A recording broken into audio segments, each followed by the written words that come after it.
Pernah tidak kamu membayangkan memiliki tamu tak diundang di rumahmu? Tamu yang masuk diam-diam, makan makananmu, tidur di sofamu, tapi kamu sama sekali tidak sadar dia ada di sana selama 10 bahkan 20 tahun? Wah, itu sih bukan tamu lagi namanya. Itu parasit. Atau lebih parah, penyusup yang menunggu waktu yang tepat untuk membakar rumahnya. Analogi yang menyeramkan, tapi itulah kenyataan yang sedang kita bicarakan hari ini.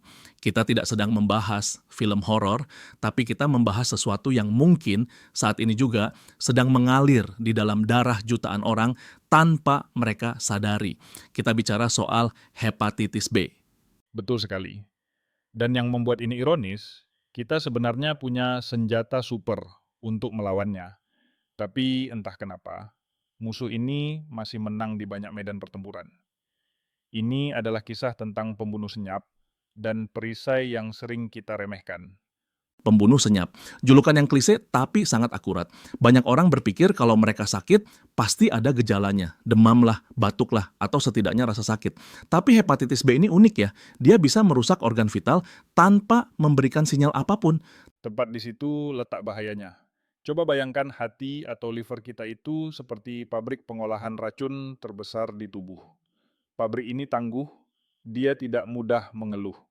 Virus hepatitis B ini masuk, membajak sistem pabrik itu, dan mulai merusak mesin-mesinnya pelan-pelan.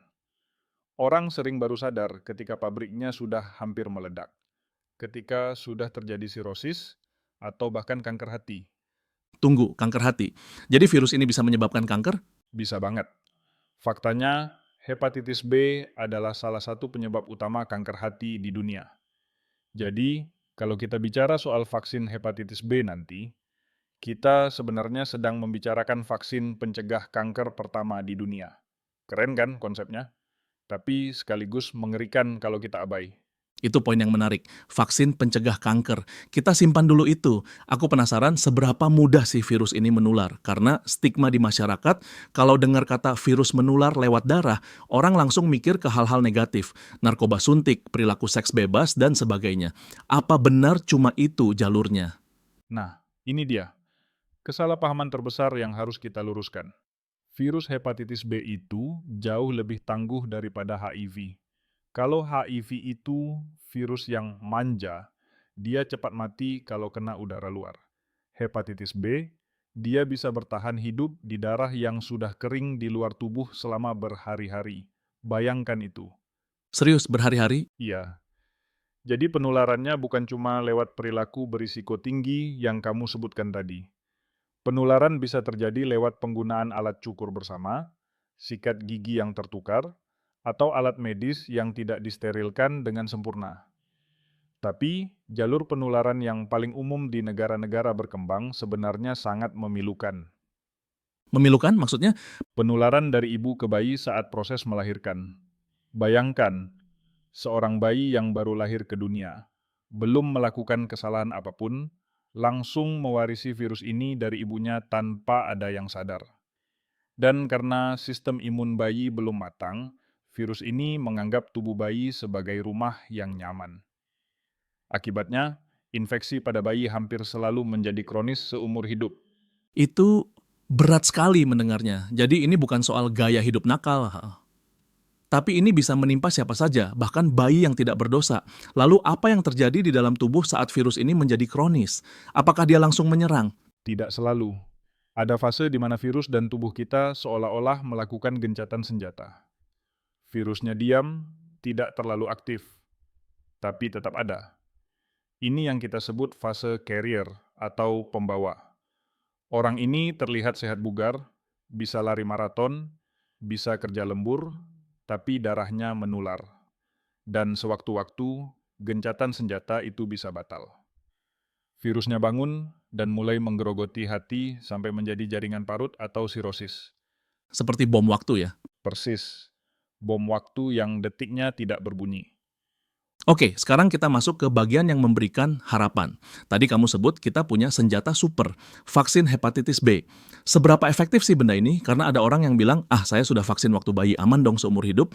Vaksin hepatitis B itu adalah salah satu pencapaian medis terbaik di abad ke-20. Efektivitasnya luar biasa tinggi, di atas 95%, untuk mencegah infeksi kronis. Mekanismenya sederhana. Kita memperkenalkan foto buronan virus ini ke sistem imun kita. Jadi, kalau virus aslinya masuk, tentara tubuh kita langsung tahu, "Hei, ini penyusup," dan langsung menghabisinya sebelum dia sempat masuk ke hati. Jadi seperti latihan militer ya? Betul. Tapi ingat, latihan militer butuh repetisi. Makanya vaksin ini biasanya diberikan dalam 3 dosis. Dosis pertama untuk membangunkan sistem imun, dosis kedua untuk memperkuat, dan dosis ketiga untuk memastikan ingatan jangka panjang. Kalau cuma 1 kali, tentaranya mungkin lupa. Nah, ini pertanyaan sejuta umat. Kalau kita sudah divaksin waktu bayi, apakah kekebalan itu bertahan sampai kita tua? Atau kita butuh booster seperti vaksin flu atau COVID? Secara umum, memori imun untuk hepatitis B itu sangat kuat dan bisa bertahan puluhan tahun, bahkan seumur hidup bagi banyak orang. Tapi, ada kelompok tertentu yang mungkin butuh pengecekan ulang. Misalnya tenaga kesehatan yang sering terpapar darah, atau orang dengan pasangan yang positif hepatitis B. Cara taunya gampang, tinggal cek titer antibodi lewat tes darah. Kalau angkanya turun, ya tinggal suntik booster. Simple. Semudah itu ya. Tapi kenapa kok rasanya masih banyak orang yang takut atau malas vaksinasi? Padahal kalau dipikir-pikir, biaya vaksinasi itu jauh lebih murah daripada biaya transplantasi hati kan? Jauh sekali perbandingannya. Harga vaksin itu receh dibandingkan biaya perawatan kanker hati atau cuci darah. Masalahnya bukan di harga, tapi di psikologi manusia. Kita cenderung punya bias optimisme. Ah, itu kan penyakit orang lain, bukan saya. Atau ketakutan untuk mengetahui kebenaran. Banyak orang takut tes darah karena takut hasilnya positif. Padahal, mengetahui lebih awal itu kunci keselamatan. Ignorance is bliss, kata orang. Ketidaktahuan itu membahagiakan. Tapi dalam kasus hepatitis B, ketidaktahuan itu mematikan. Setuju. Ada juga aspek sosial yang menarik di sini. Di beberapa negara, program vaksinasi bayi baru lahir sudah sukses besar menurunkan angka infeksi. Ini bukti kalau intervensi negara itu penting. Vaksin hepatitis B harus diberikan dalam 24 jam pertama setelah bayi lahir. Itu periode emasnya. Kalau telat, risikonya naik drastis. 24 jam pertama itu cepat sekali. Harus. Karena jika ibu positif, penularan terjadi saat proses kelahiran. Vaksin itu balapan dengan virusnya. Siapa yang lebih cepat menguasai sistem imun bayi? Kalau vaksin masuk duluan, bayi selamat. Kalau virus duluan, dia bisa menetap selamanya. Wow, itu benar-benar pertarungan hidup dan mati di hari pertama kehidupan. Lalu bagaimana dengan orang dewasa? Misal, pendengar kita sekarang usianya 25 atau 30 tahun dan mereka tidak tahu status mereka. Apa yang harus mereka lakukan? Langsung lari ke klinik minta vaksin? Jangan langsung vaksin. Langkah pertama, screening. Cek darah dulu. Ada 3 kemungkinan. Pertama, kamu sudah terinfeksi. Kalau ini vaksin tidak berguna, yang perlu dilakukan adalah pemantauan rutin dan pengobatan. Kedua, kamu sudah punya kekebalan alami karena pernah terinfeksi lalu sembuh sendiri. Ini kabar baik. Ketiga, kamu belum terinfeksi dan belum punya kekebalan. Nah, kelompok ketiga inilah yang wajib segera lari ambil vaksin. Jadi jangan asal suntik ya, harus tahu dulu posisi kita di mana. Betul. Dan satu lagi, jangan lupa ajak keluarga. Hepatitis B itu seringkali menjadi penyakit keluarga bukan karena genetik, tapi karena penularan di dalam rumah tangga yang tidak disadari. Handuk yang dipakai bareng, sikat gigi yang berdekatan, atau luka kecil yang tidak ditutup. Ini menarik, kita sering berpikir kesehatan itu urusan individu. Badan saya, urusan saya. Tapi untuk penyakit menular seperti ini, kesehatan kita adalah tanggung jawab kita terhadap orang-orang yang kita cintai. Kalau kita divaksin, kita memutus rantai. Kita jadi tembok api yang melindungi orang lain. Filosofi yang bagus sekali. Konsep herd immunity atau kekebalan kelompok itu pada dasarnya adalah bentuk gotong royong biologis. Kalau saya kebal, saya tidak bisa menularkan ke kamu. Kalau kita semua kebal, virusnya bingung mau tinggal di mana. Akhirnya virusnya punah.